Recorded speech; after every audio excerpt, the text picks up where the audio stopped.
kichik bir olmaxon o'zining ashaddiy dushmani zaharli ilonning yonida hech qanday qo'rquvsiz turadi. Ilon esa unga hujum qilmaydi. Nega? Olmaxonlar ilon tashlab ketgan eski po'stinni topib, uni chaynab, tupugi bilan aralashtirib pasta somon holatga keltirishadi. So'ngra bu ilon hidi aralashmani o'z junlariga va dumlariga surtib chiqishadi.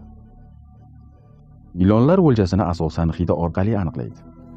Olmaxon o'ziga ilon hidi surtgach, ilon uni olmaxon deb emas, balki boshqa bir kuchliroq ilon deb o'ylaydi va unga yaqinlashishdan qo'rqadi.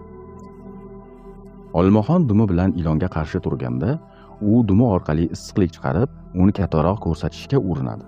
Bu issiqlik signali ilonni sezgi a'zolarini chalg'itadi. Bu bizga ba'zan dushman bilan kurashishdan ko'ra kuch bilan emas, balki vaziyatni to'g'ri baholash va strategik niqob kerakligini o'rgatadi azizlar.